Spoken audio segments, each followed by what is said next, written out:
This is a panel discussion about Missing Maps.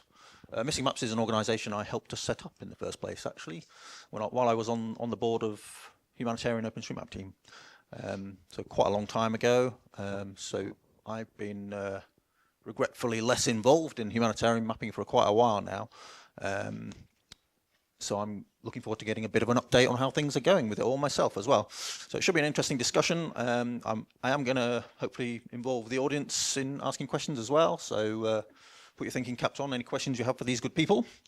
But we'll kick off, shall we, with an easy one. Just say your name and what organisation you're involved with. I can do that.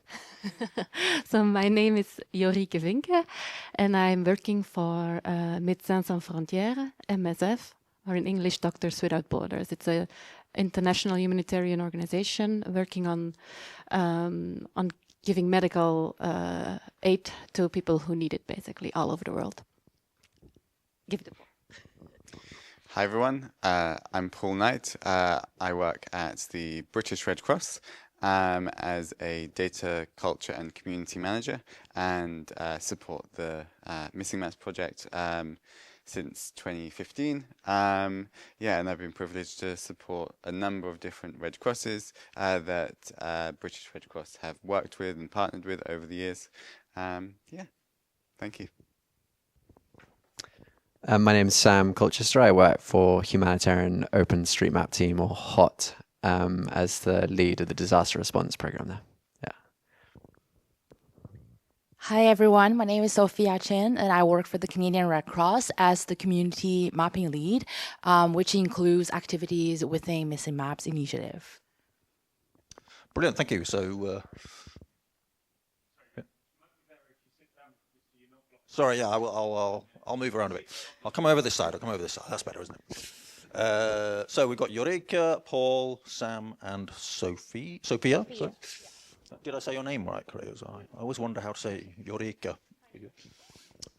And can you now give us an example of some recent activity that you've been involved in? You want to start down this end? Sure. So we'd like to map basically the coast of Newfoundland. So that includes informal roads on top of buildings. And we also want to slowly start mapping the coastal landforms that are missing because we have the longest coastline in Canada. So we're starting to do that. Most recently, Hurricane Melissa hit Jamaica, Cuba, Haiti, starting 28th of last month. And so we've been coordinating the improvement of OpenStreetMap in those countries, in the most affected areas. That's the most recent. From my side, I've most recently supported the Nigerian Red Cross that British Red Cross partners with. I did a talk yesterday, so if you were there, thank you. If not, I will explain a little bit more, where we're essentially kind of building their readiness to use data and maps in order to respond and prepare themselves and also communities for crises which may be aggravated by climate change. Thanks. And I'm gonna give the example of our work in Sudan. And we have a heavy conflict ongoing in Sudan. And we are supporting our teams that are working, especially in Darfur. And we are helping them to understand where people are by mapping refugee camps, IDP camps, internally displaced people camps, because they stay in the country. But we really seen where there has been violence in a city called El Fasher. People are moving massively out of the city because they're basically just killed, into a town which is called Tawila, where you see gradually the people arriving. So for that we also purchased new satellite imagery. So every couple of months we're basically getting new satellite imagery to be able to follow along like the growth of the camps every couple of months now, basically already ongoing. More and more people are still arriving. So trying to support the colleagues and the people there. Okay, brilliant. So a bit of a spectrum of different responses there. And I think this next question, what is the relevance of European mapping communities for missing maps? It's kind of a what is missing maps kind of question. And actually, thinking about your response, you're mentioning responding to the hurricane. I think missing maps tried to move away from disaster response a lot of the time, didn't they? And it was more about this idea of putting people on the map who are missing from the map. So taking a step back and seeing where is the map completely blank and why is that and how can we fix it? So what is the relevance of European mapping communities in solving that problem? From the start, highly relevant and still just as relevant, if not more. In the last year,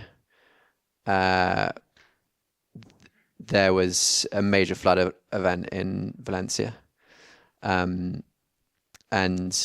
despite the state of the map in eastern Spain being quite good, there was actually a pretty large coordinated activity to improve particularly the road network and some missing buildings as well, unmapped buildings in Valencia. And that was, it wasn't like, didn't involve too much direct involvement from my organization. This is coordinated by a member of the OpenStreetMap community in Spain, who's already very well versed in OpenStreetMap and in disaster-related mapping tools. And then more recently, after that, major cyclone event in the Indian Ocean hit French overseas territory, Mayotte. This is technically Europe. And that island was pretty well mapped in terms of baseline data. The buildings and roads were already pretty good. But post-cyclone imagery was released, and a member of the OpenStreetMap community in France has been coordinating the improvement of Mayotte, particularly mapping damage, using post-disaster imagery there. So these are disasters in Europe, and the tools that our organization kind of support have been important in responding there. But beyond that, every single disaster event that results in a coordinated mapping need on OpenStreetMap invariably involves a large proportion of very talented mappers, our super mappers, our core mappers, who do most of the work, and a significant proportion of them reside in Europe. So they have a outsized impact and ensure that digitalization can happen very, very quickly to a very high standard. So it's always Europe and its mapping communities are always relevant, and both on the kind of the pool of talented volunteers, but also on actual impact and disasters. Yeah. Okay, do the others have thoughts on that as well?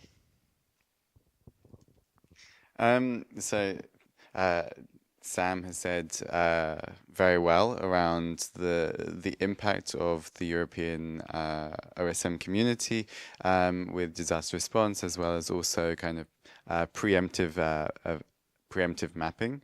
But I also want to kind of throw out there a conflicting question, both to yourself and also the group, around are we essentially now splitting ourselves up with European mapping communities and American and African and Asian communities? Why are we not that kind of global community that shares, supports, and works with one another? And yeah, as Sam mentioned, like there's an incredible wealth of knowledge around tagging, around tools and methodologies, of which have kind of really helped and supported other communities as well. So yeah, should we be really thinking around the global community as well as also kind of individually within, say, Europe and other places? Yeah. Yeah, that's a great point, and I want to piggyback on that. Actually, what us Canadians do is that we basically look at, because we have such a small community for open mapping in Canada, we don't have our own state of the map. So when we see that Europeans are, especially for coastal mapping, they have like great expertise, especially, for example, Scotland here, Norway, France. We look at how you guys are doing the tags. And then for indigenous mapping, for example, Australia, New Zealand, they're also doing a great job with indigenous mapping, counter mapping. Then we just go to them and we're like, how do you do, transliteration of names, and how do you, incorporate indigenous knowledge? And then we see that, for example, our highways are going through America and they're doing great at mapping highways, actually. We're going to reach out to Americans and we ask them, how do you do that? So I think it's possible if you look at, the strength of everyone. And I see also a lot of strength in training for European mappers, especially here. Someone that really taught me and some of our volunteers actually came to OSM London event for mapping. So I think that's also a great contribution of OSM communities here in Europe. I think it's important to, the global community point is super important, I think, but also so we are here now. I think on the slide, so there's not written, so we are here with a couple of member organizations, but we also have, we are in total with 20 member organizations, 21? 21. And so we are quite big organizations, I think, but we also have a couple of smaller organizations, really like a Map Kibera. Kibera is a slum in Nairobi, Kenya. We have ADF Haiti, who was really focused on doing super cool stuff with drones in Haiti, obviously. So we have also really member organizations who are really localized, etc. So I think really the value of bringing all this knowledge together, and as well, like we have every year a gathering of member organizations, and we try to switch it as well around where we go to. Like last year, we were as well at the State of the Map Global, where we had which was in Kenya. We had the opportunity to visit the Map Kibera as well. So we have tried to join up as well with other State of the Map conferences as well. So we try to be also global in that sense. But I think it's important to be here as well and to talk and learn from you, all of you, because you do super cool projects. The Crisis Center, the National Trust, all very inspiring. I think you're starting to answer the next question as well, which so it leads in nicely. It's a question close to my heart. It's something I've always tried to puzzle over solutions to. How do you involve local communities in missing maps?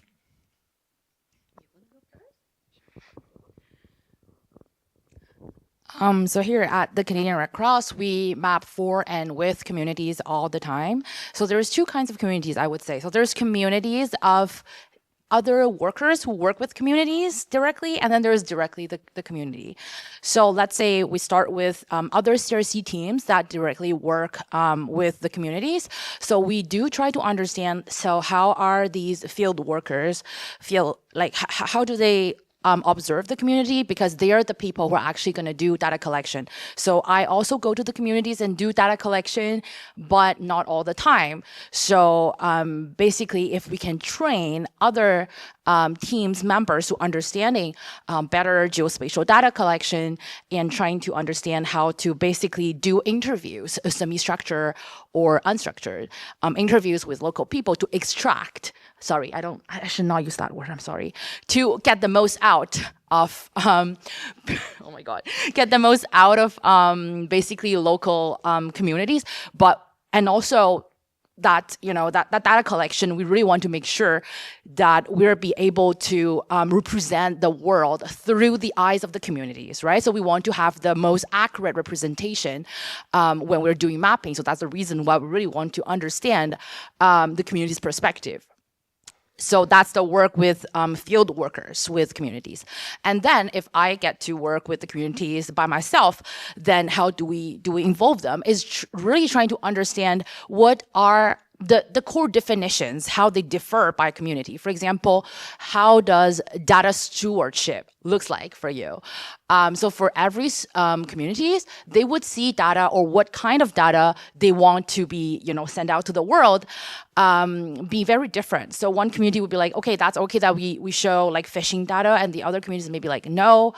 And it's very important that we understand governance structures and also local network, how it is organized. So sometimes it's not always, like municipality, village, and it's not just administrative, but really like the relational network within that community.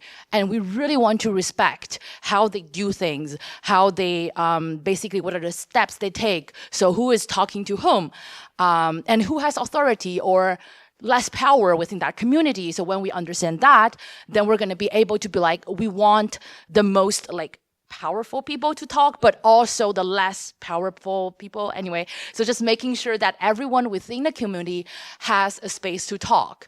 I can like speak on this topic for an hour, but just to summarize, I think the most important thing is empathy.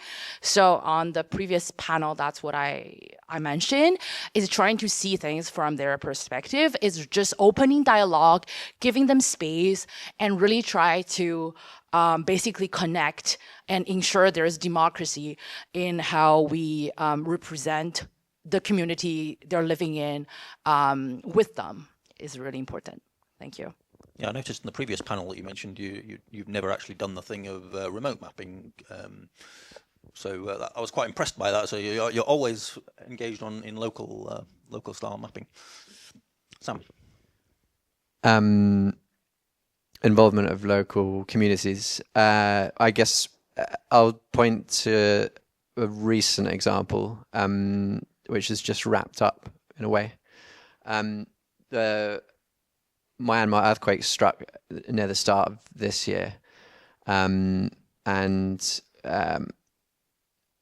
it became quite clear a few weeks after the earthquake struck that it was important to gather damage information, particularly on buildings that have been damaged. A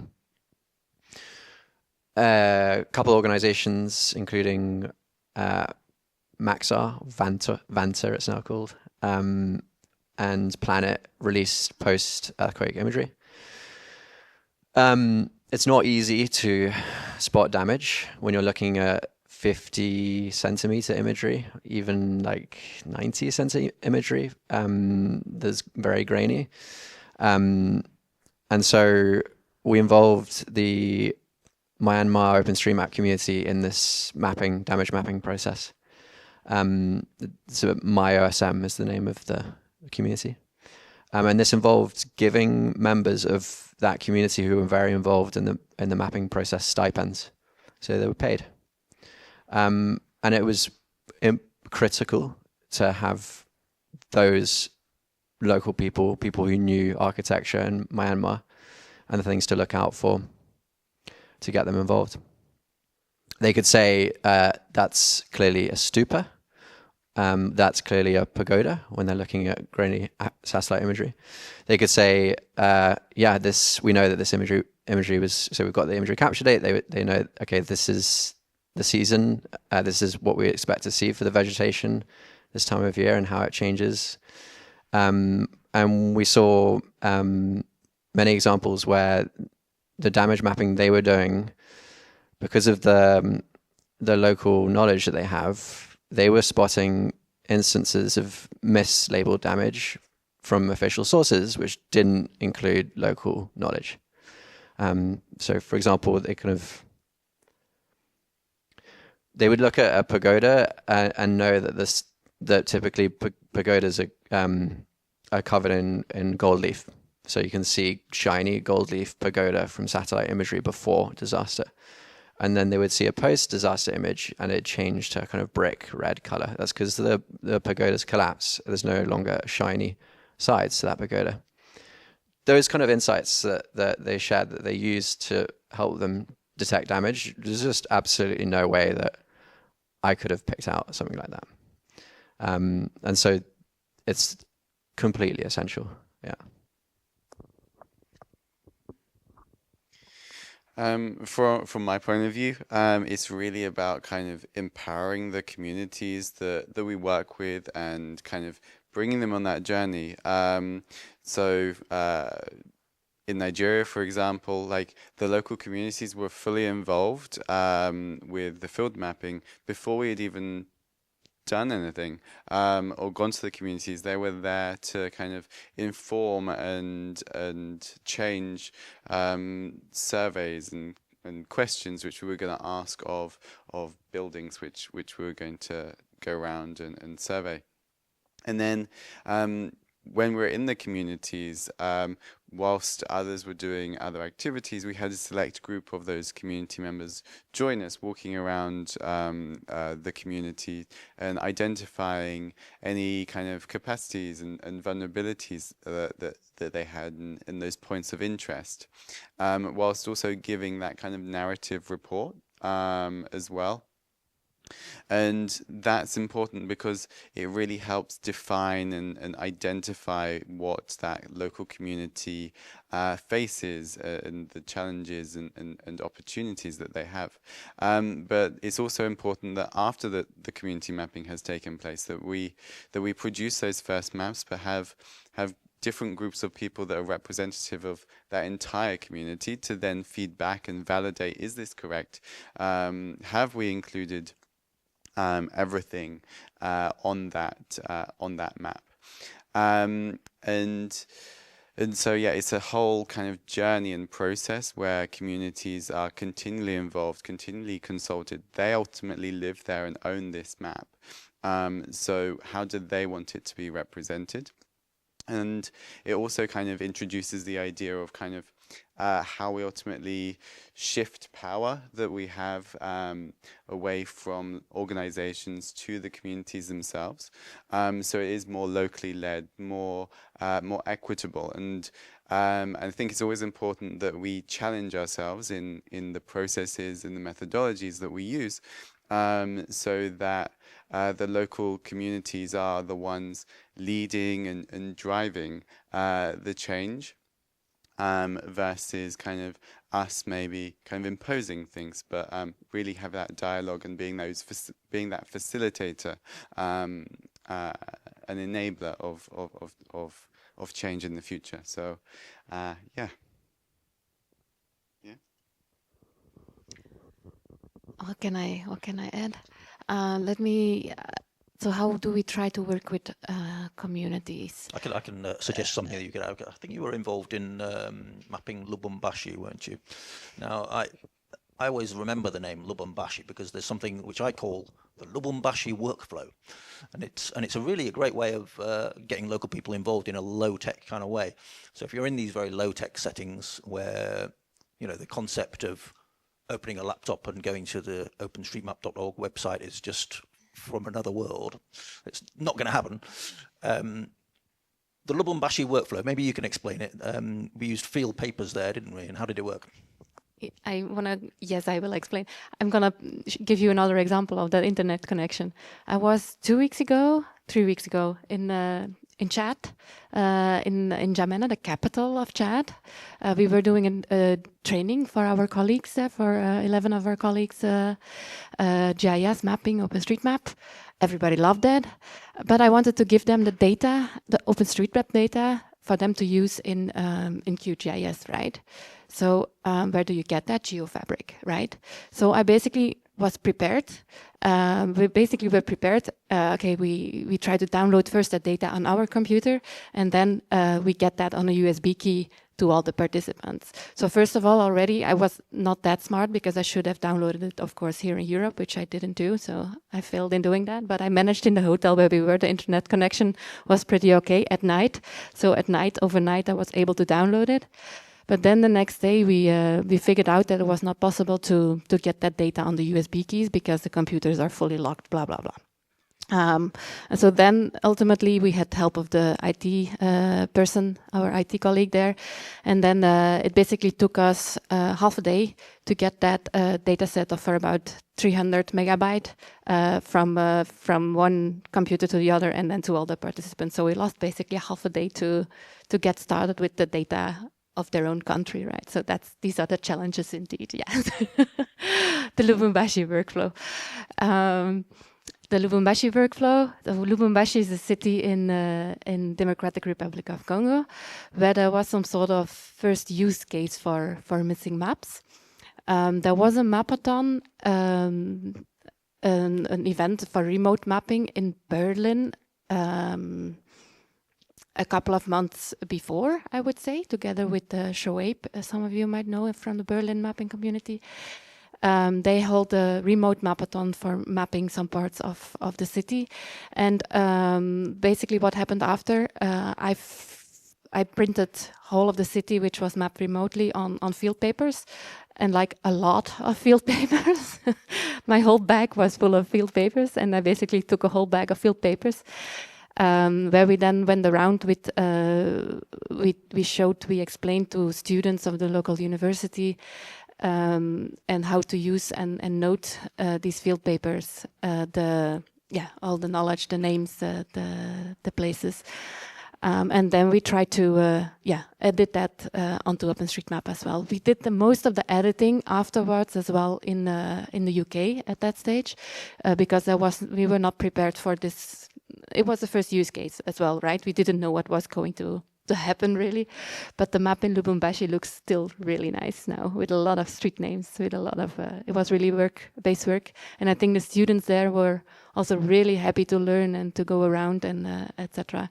It was really a volunteering work as well. I think we probably paid them their lunch or something, and we went around with them, and the group grew gradually every day. There were a couple of new students with us because they enjoyed it. They thought we said them as well, yeah, bring your friends, and every day the group was bigger and bigger. So that's kind of the inspiration of the work. But not saying that we are able to do that every time. Far from it. Yeah. So. It felt like a wonderful way of bridging that divide and getting some more on the ground data as well, information from the location. Engaging the community a little bit in producing the maps, if not using the maps. I mean, obviously it's quite difficult for them to really benefit directly from the maps. A lot are using Osmand, the applications, all of the Osmand, organic maps, whatever, all the applications. Definitely now, back then maybe not that much yet, but now everybody is having the apps because it's the best map. It's the best map, yeah, right? Yes. Okay, shall we, the next question then is, what challenges have you had with working with OpenStreetMap? And I suppose that you could split that into two parts, because I can imagine technical challenges around working with OpenStreetMap data, or technical challenges in doing the thing we do of editing the map, or using the data on location. But then working with OpenStreetMap could also mean working with the OpenStreetMap community and with the OpenStreetMap Foundation, perhaps. Any thoughts you have on that question? Okay, so I'll take half of that, and then someone else can do the other half, maybe. So when doing field mapping, we sometimes have challenges when, say, a couple of features or a point of interest, let's just say, could be a couple of different tags. So it could be a church for part of the week, and then a school during the other part of the week. How do we ultimately map this correctly so that then it's representative of what that building is, and then kind of in some of these kind of urban and semi-urban environments that we might work in, change happens really quickly, quicker than say like where we are now in Dundee, and so how to keep that map continually up to date and with that local knowledge, and it's really about like involving those local communities and from the Red Cross, the local branches in that journey.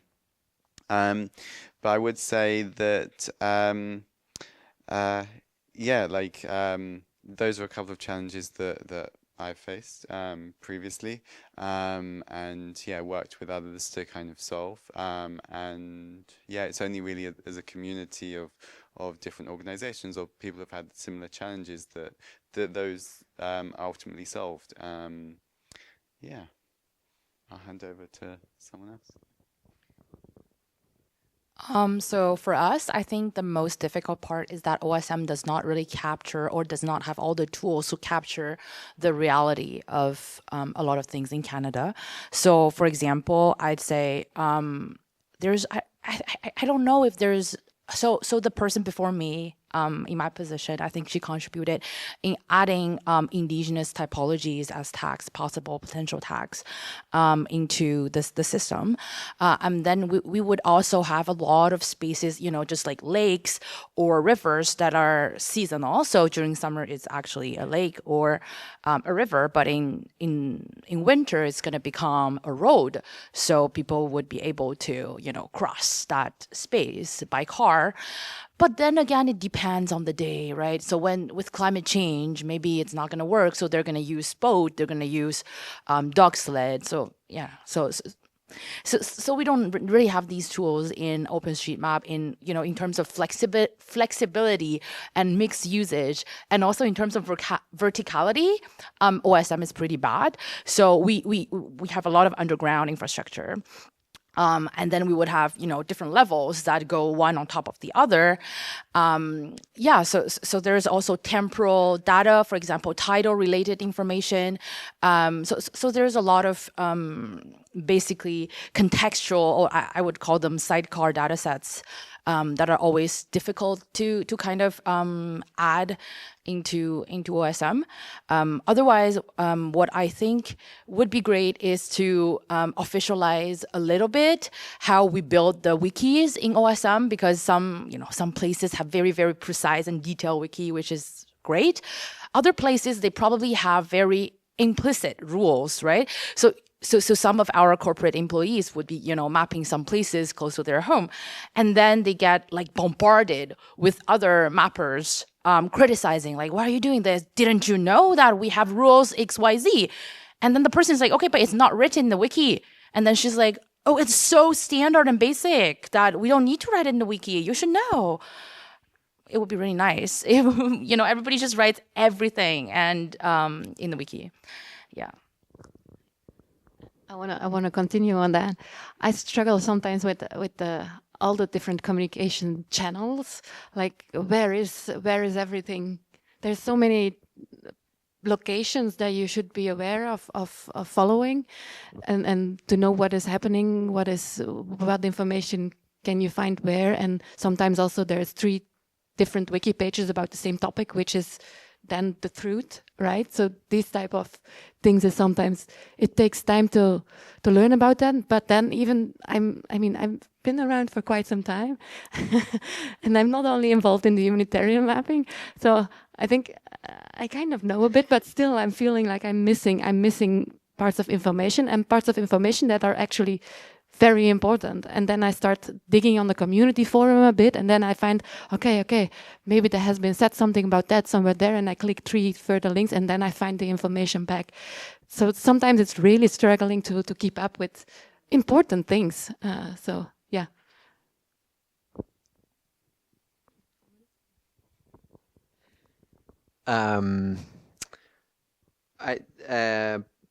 So I'd point to, I don't know. This probably speaks to a kind of more fundamental issue. But just as an example, when we're doing humanitarian mapping, we are sometimes mapping road networks from scratch. And the way that OpenStreetMap tagging guidelines are laid out for classifying roads is interpreted differently in different countries and different regions. That's not a problem when the regional interpretation is documented well, and there is a kind of consensus about the regional interpretation. But when there is yet to be a consensus on how, for example, road classification is done in a country, it's quite easy to start involving the volunteer community in pretty extensive mapping that then can sometimes run into a local mapper who just does not agree with the tagging scheme that you've used for roads. And I would say this particularly this comes particularly in the track unclassified distinction. Yeah, but I'd like to be able to speak eloquently about where deeper down that issue stems from, but I'd point to that as an example of something. Yeah. It's definitely difficult to know everything there is to know about the ins and outs of OpenStreetMap and or even the ins and outs of road classifications. So we could start there, and you still never get to know everything, would you? I remember being fascinated looking at something which looked like it should be the main motorway going down through Africa, and if you trace through looking at the imagery how that road changes, you know, it starts off being a paved motorway, and then scrolling further down, it's suddenly a single track that disappears through a forest, and I guess that kind of logical grid of road classifications doesn't necessarily apply in all contexts, and it's something that kind of blows the minds of Westerners, and we need to invent tagging schemes that fit this. So these things are challenges we've had with OpenStreetMap, but it's touching a little bit on this next question, which is how do you ensure quality data is produced?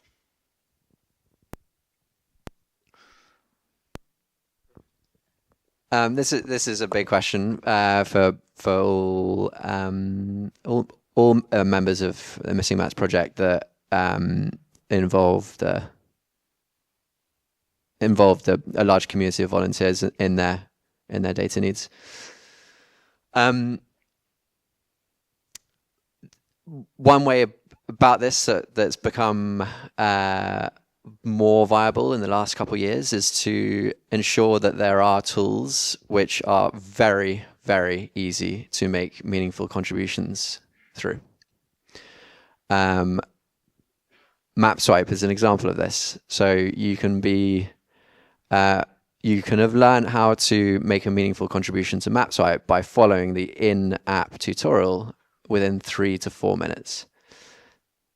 And even if you make a mistake, at least 2 other people are looking at exactly the same piece of satellite imagery which you've reviewed. So it's not a huge deal. And then even if the majority of those 3 are making mistakes, it's not generating any OpenStreetMap data. The data is just going to the it's going to the MapSwipe website, and it will then be used down the line for other purposes. But if you have, we've changed. Not speaking for Missing Maps as a whole, but a couple of organizations that are part of the Missing Maps project have recognized that it doesn't make sense to expect a group of people who have been introduced to mapping for the first time to be able to learn how to make a high quality contribution to OpenStreetMap in an hour-long event or an hour-and-a-half-long event, a mapathon.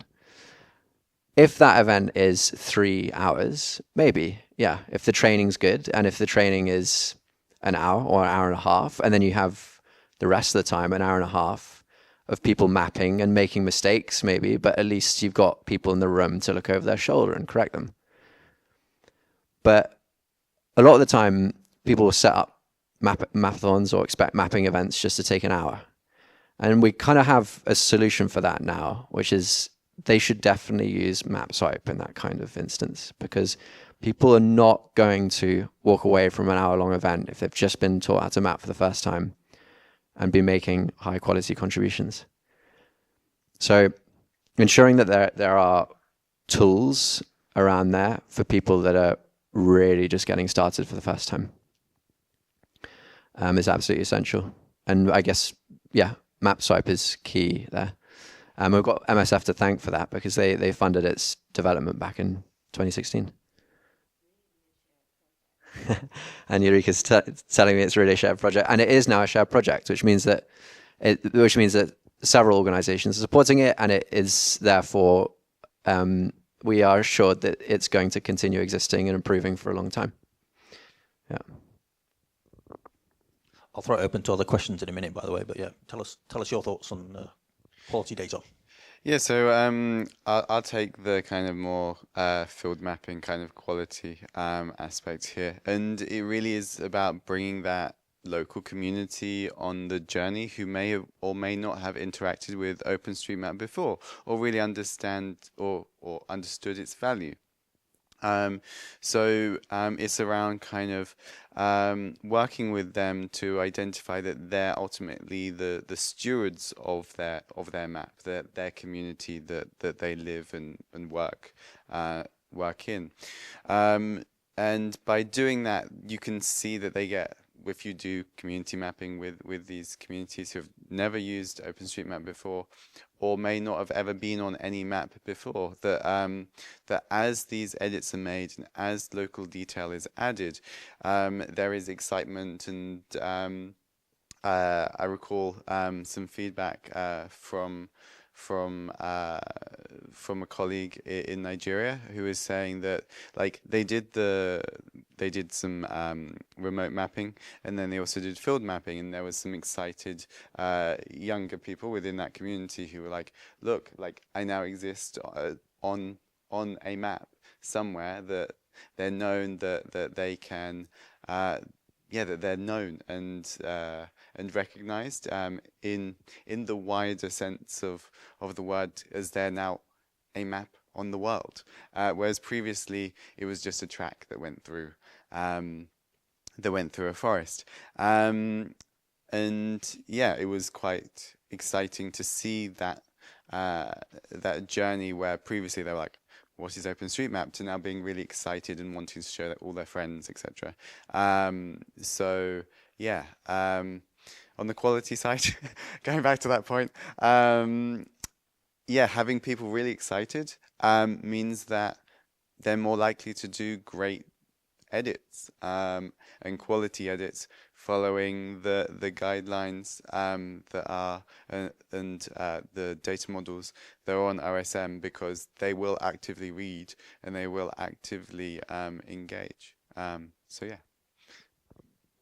One sentence, just wanting to share that right after this session, there is a session to discuss data quality in the humanitarian mapping. So join that if you're interested as well. We're welcoming, it's an important topic to us, so help us thinking. So for us, data quality really goes through education. So just training.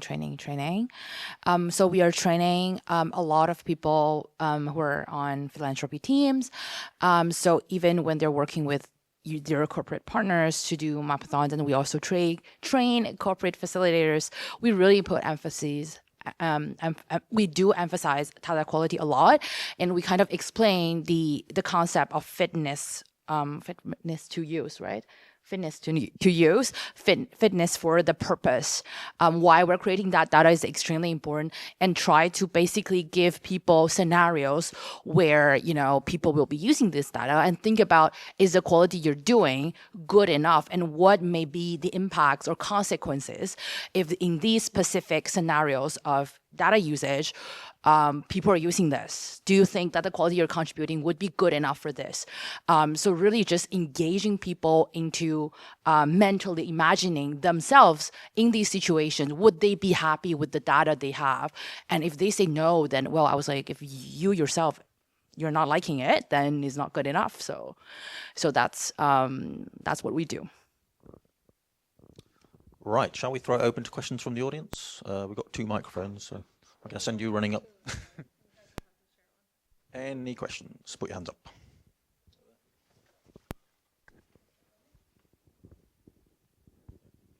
Yeah, I just had a question to the panel. Could you comment a little bit about the other side? Since you're working with communities sometimes in complex settings or insecure settings, just to comment on what are some of the risks do you foresee, or is there any sort of vision on these risks, possible risk, theoretic risk to these communities when it comes to open source mapping? Yeah, I want to start quickly just to say, so in Canada, you know, we have a lot of missing Indigenous people, missing Indigenous women who are murdered. So we are very aware of also graves of Indigenous children that have been found. And we know that if we are mapping these graves, Some crazy people can decide that I'm going to destroy them or make them even worse, whatever. And murdered women, basically, we would not be putting on the map the violence, anti-violence shelters for women to make sure that these women would, feel safe to seek help. And yeah, so these are the risks, is to basically be aware that that data, if you have access, then anybody has access. So until 3 years ago, the organization I worked for, HOT, didn't really, it shied away from trying to map or coordinate the mapping conflict areas. But then 3 years ago,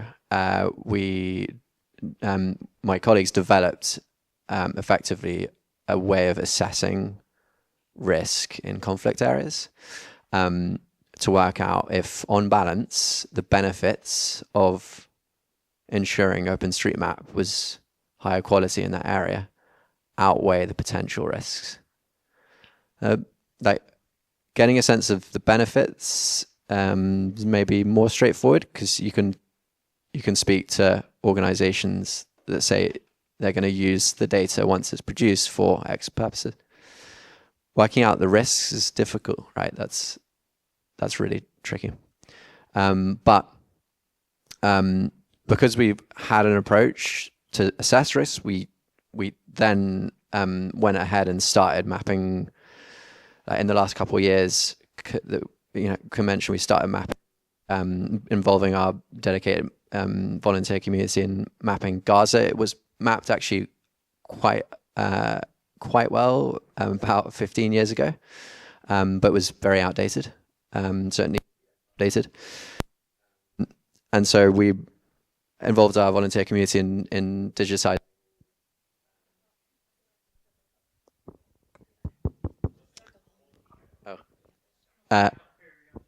Thanks. Sorry. And so, yeah, involved a volunteer community in mapping Gaza, all buildings in Gaza, using up-to-date imagery. And same for mapping in Sudan, and same for mapping in Lebanon.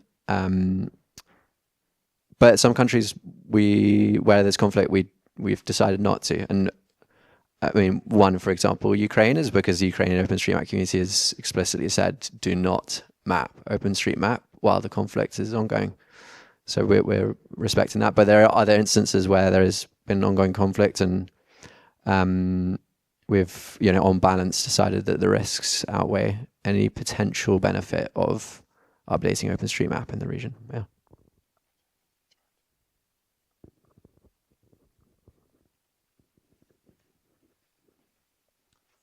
Other questions? No, I'm chairing, but I have questions. I'm really interested if any of your organizations have developed, it seems like, because you're at the front end of, we're calling it update the map, but sometimes that means unmapping what was there before bad things happened. And especially if we're using local communities, there would be trauma. And like, are they the best people to unmap what was there, or do we leave it there? I actually don't know what OSM allows. And is there like kind of some ceremony related to it, or is there a place where we're storing what used to be? And should we, I don't know, just around that had never thought about it, if I'm honest. I can give an answer. It's heartbreaking sometimes. I have a concrete example in my head where we also mapped refugee camps, and then so the moment the whole camp was destroyed and all the people were moved out again, and actually the map should be updated. I was also discussing with my colleagues who are living in the city, and they also said, yeah, you need to update the map, but we still haven't done it because it's just heartbreaking, right? To just remove, knowing that all the people that were living in these tiny shelters, they were already, but I guess it needs to be done. And it will be done. If I will not do it, somebody else will do it, right? but yeah, so in such a situations, just very concretely, we store the data as well internally. So in such a mobile situations, we know like there's probably gonna be people coming or not coming. So we basically grab that data and I store it internally so we can still refer to it in future, because it is super interesting to redo the map as well and seeing how many shelters are actually not there anymore, how many families have been moved out. So that's a very valuable information which we are not able to do at the moment on OpenStreetMap. Basically, it's the actual situation which is there. Yeah, just adding as an example, when I was talking about Gaza being mapped, Gaza was mapped over the last couple of years by a small group of really committed volunteers. They were using pre-October 7th imagery. So they were getting what you might call a baseline of buildings pre-conflict. In the last few weeks, Esri World Imagery updated its satellite imagery for Gaza to be post-conflict. So you can now see all the damage, or you can see a lot of the damage in the Gaza Strip. And a few days after Esri World Imagery updated their imagery, a couple mappers, I guess outside of the humanitarian community, started deleting a lot of the buildings and roads in the Gaza Strip. So we've taken a snapshot before those deletions started of the data and put it on Humanitarian Data Exchange, or HDX, so that there is now a kind of pre-conflict building baseline for the Gaza Strip, if that's then needed for future use. Okay, we've got a few minutes left, don't we? One more question. I'll jog up here.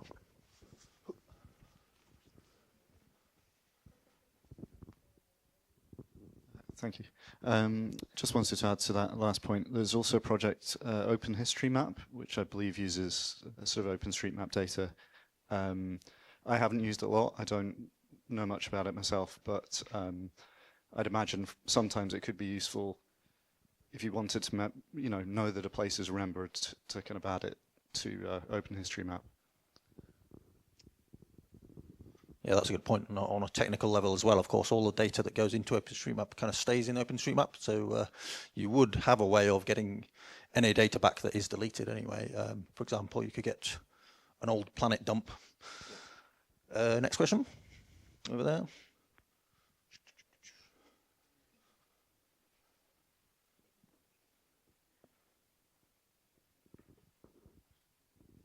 Hi. I was just wondering, in the UK and in Europe, we have a culture of mapping. But in Africa, there was never that culture there because they hadn't been updated for a long time. Do you think that the governments and, say, health institutions or government institutions are recognizing the value of this now?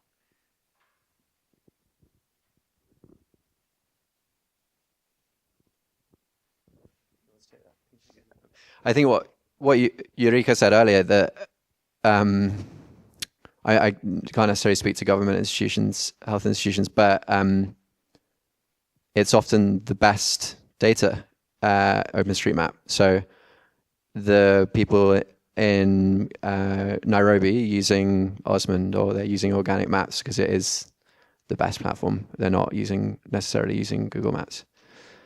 So I think if anything, it's from that perspective, it's better there, I think it's a full yes, the answer. Yes, they see what we are doing and they want to take it on.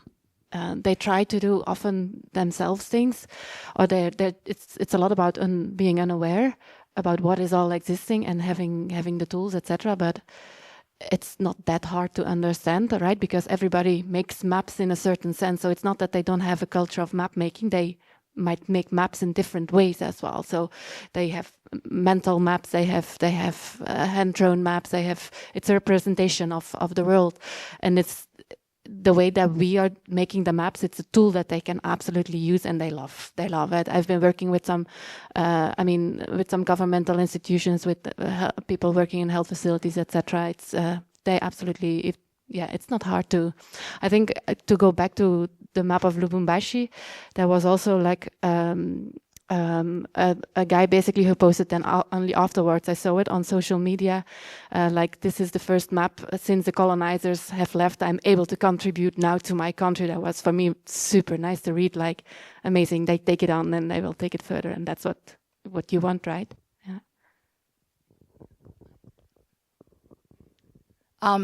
So I'm gonna speak from a more personal point of view because my family actually immigrated to West Africa in the 1990s. So and also my school had a lot of collaboration with especially Senegal's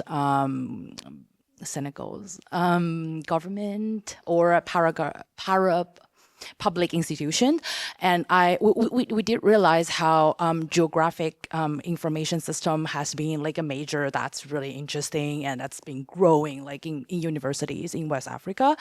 And they do have a lot of data sets and a lot of mapping, and they use a lot of open source data. Actually, we were very surprised to see they use Google Earth Engine. And there's a lot of channels, if you go on YouTube, of African professors or university students giving these trainings to their fellows. So they do use different tools, I would say. Blue Marble, I think. So for example, they would use software that I've never heard of. And also my colleague at the Canadian Red Cross, I wish he's here right now. He's actually from a country that's Zambia. I forgot. Oh my God, I'm so sorry.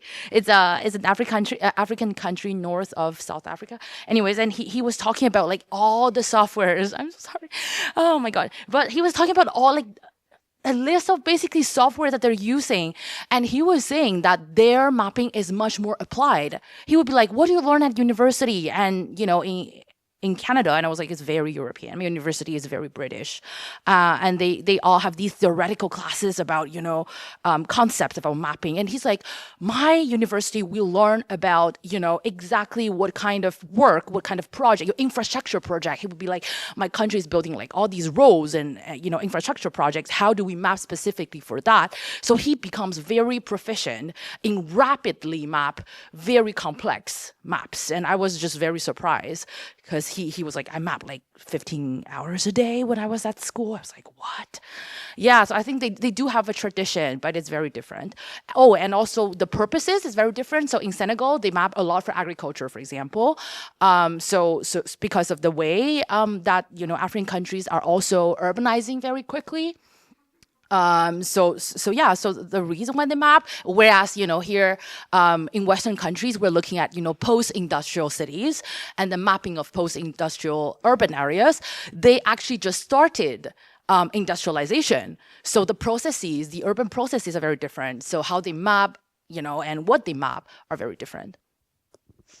Brilliant, thank you. And I feel like it's a big advantage of OpenStreetMap, right, that the people can do it themselves. We no longer need the mapping agencies. We have to wrap it up. The time's gone quickly, hasn't it? Let me hand over to you. Thanks, everyone. I think, can we give him a big round of applause? That was